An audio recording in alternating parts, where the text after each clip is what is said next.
The charity gala glowed like a carefully polished dream, every surface reflecting wealth and intention. Crystal chandeliers scattered warm light over marble floors so clean they looked unreal, and the air carried a blend of expensive perfume, champagne, and quiet ambition. Alexander Vronsky moved through the crowd with the ease of a man accustomed to being observed. He nodded at investors, accepted handshakes, exchanged practiced smiles. Tonight was not about enjoyment, it was about appearance, about confirming to the city that his success had weight and permanence. At his side, Lydia looked flawless. Her silver dress caught the light with every step, and her smile was perfectly measured, soft enough to appear kind, sharp enough to command attention. When donors praised Alexander's generosity, she squeezed his arm gently, as if to say she shared in every virtue attributed to him. Alexander noticed it, as he always did, and yet some vague unease stirred beneath his calm exterior, a sensation he could never quite name. After an hour of polite conversation and empty laughter, Alexander felt the familiar tightening in his chest that came when rooms grew too full. He excused himself, murmuring something about taking a call, and stepped toward the terrace doors. The noise softened as he pushed them open, replaced by the hum of distant traffic and the low whisper of wind brushing against the building. He inhaled deeply, loosening his tie. The city stretched below like a field of stars fallen to earth, lights flickering between shadows. For a brief moment, he allowed himself to simply exist without being needed, admired, or assessed. Sir. The voice was small, uncertain, and entirely out of place. Alexander turned, surprised. Near the stone railing stood a boy, thin and still, as if he might disappear if noticed too long. He couldn't have been more than 10, maybe 11. His dark hair was unkempt, his jacket frayed at the cuffs, and his feet, Alexander noticed with a jolt, were bare against the cold stone. "How did you get out here?" Alexander asked, his tone cautious but not unkind. The boy shifted his weight. "I help the cleaning crew. They let me stay sometimes." Alexander glanced back toward the doors, half expecting security to appear. No one did. He sighed quietly and reached into his pocket, pulling out a folded bill. "You shouldn't be wandering around. Take this in." The boy shook his head quickly. "It's not about money." That stopped him. The boy stepped closer, lowering his voice as though the night itself might be listening. His eyes were unusually steady, the kind of gaze that had learned to watch adults carefully, measuring truth from lies. "Your fiancée," the boy said, stumbling slightly over the word. "She's not telling you the truth." Alexander's jaw tightened. "That's a serious accusation." "I know," the boy said, his fingers curling into the edge of his jacket. "But I heard her. She was on the phone. She didn't know I was there." Alexander straightened. He should have ended the conversation right then. He should have called security, dismissed the child, returned to the safety of Crystal and music. Instead, something in the boy's voice, a quiet urgency, stripped of drama, held him still. "What did you hear?" Alexander asked. The boy swallowed. "About the girl in the wheelchair." A sudden chill crept up Alexander's spine. "What girl?" "The one you pay for," the boy replied. "At the clinic outside the city. The one who was in the accident." Alexander felt his pulse quicken. He had insisted on keeping his involvement discreet. Very few people knew the details, certainly not a child. "She can walk," the boy said softly. The words landed with the force of a blow. "That's impossible," Alexander said. "Her doctors." "I've seen her," the boy interrupted, then immediately flinched, as if expecting anger. When none came, he continued. "I bring food there sometimes. Old bread, soup. The nurses don't notice me much." Alexander stared at him, searching for deceit, for exaggeration, for any sign this was a misunderstanding. The boy's face held none of it. "She stands up when she thinks no one's watching," the boy went on. "She holds the wall at first, but she doesn't fall. She walks to the window. She cries there." Alexander's hand tightened around the folded bill in his pocket until the edges bit into his palm. "Why would anyone lie about that?" The boy hesitated, then spoke even more quietly. "Your fiancée tells the staff it's dangerous. She says the girl gets confused. She says you don't want visitors. She tells them you're too busy to know about small changes." The city lights blurred for a moment as Alexander tried to steady his breathing.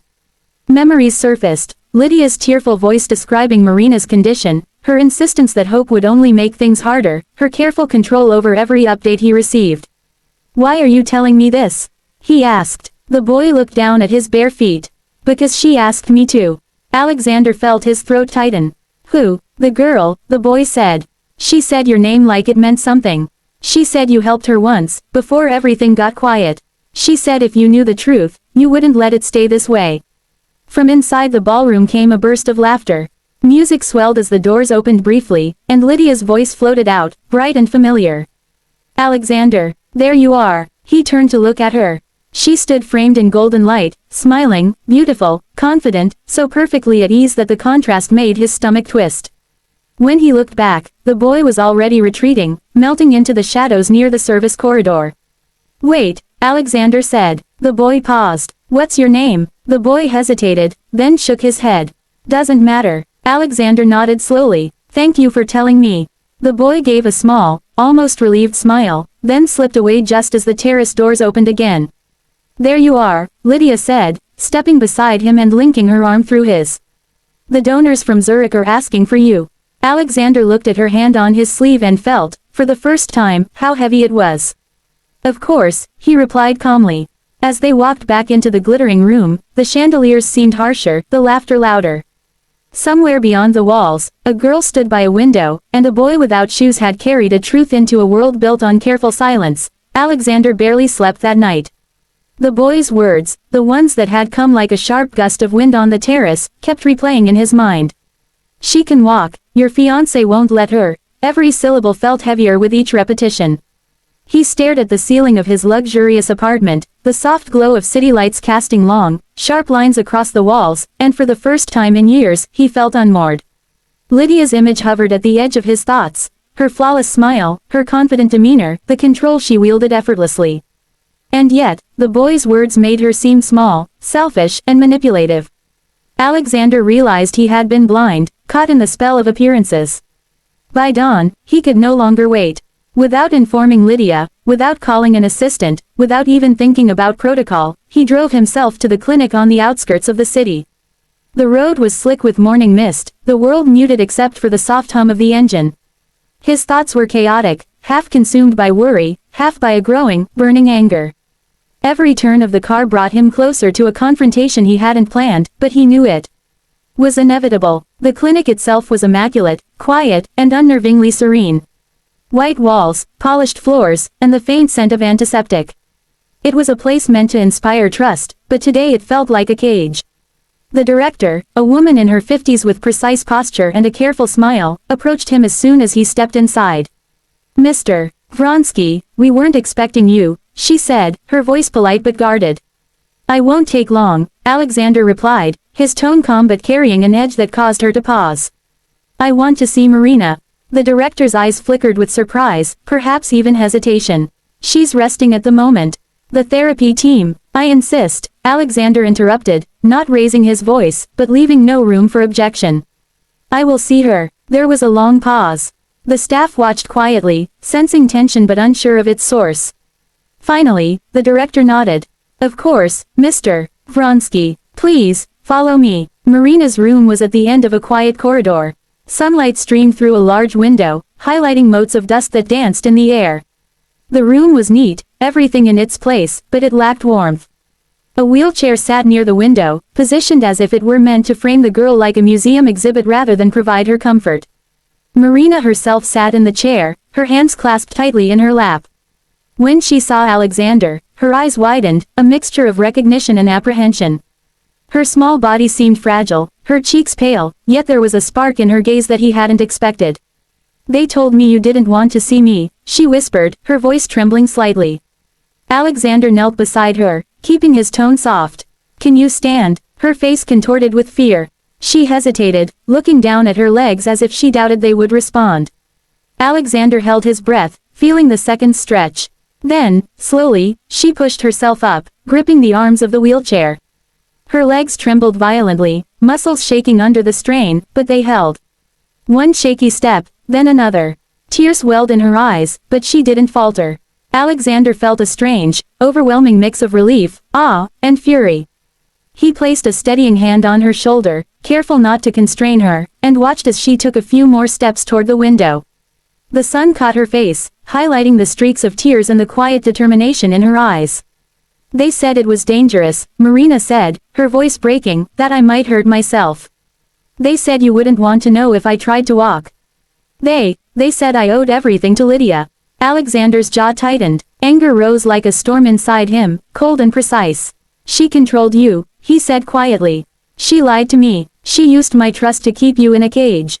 Marina's tears fell freely now, and Alexander felt a stab of guilt.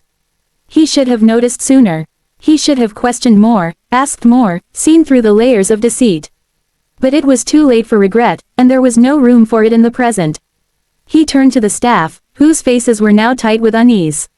You will allow her to leave, he said, his voice calm but commanding. Do not try to stop her.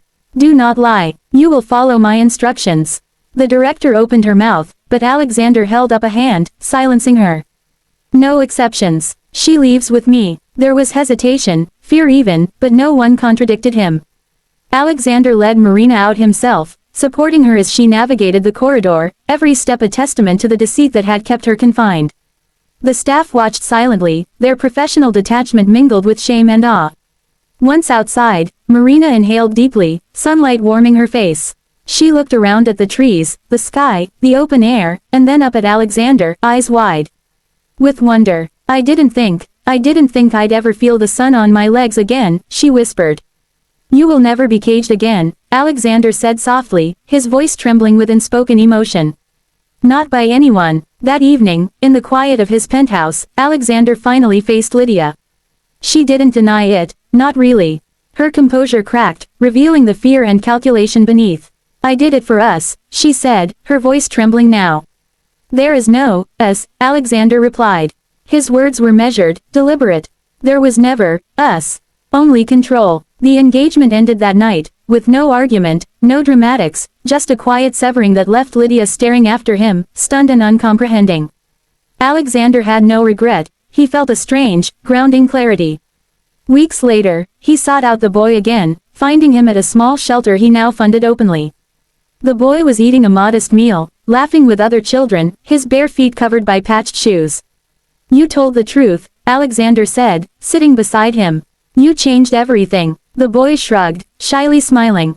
Sometimes, walking just means someone lets you. Alexander watched the children, the city stretching endlessly beyond them, and felt for the first time in years a sense of solid ground beneath his feet.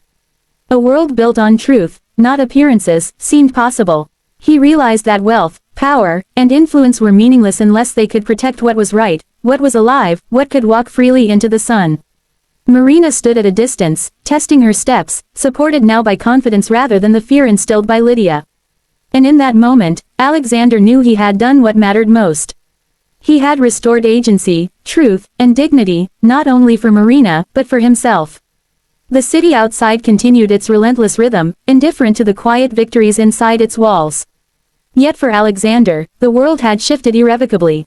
A little boy's courage, a girl's perseverance, and his own willingness to act had created a new reality, one in which truth and compassion mattered more than wealth, more than appearances, more than control.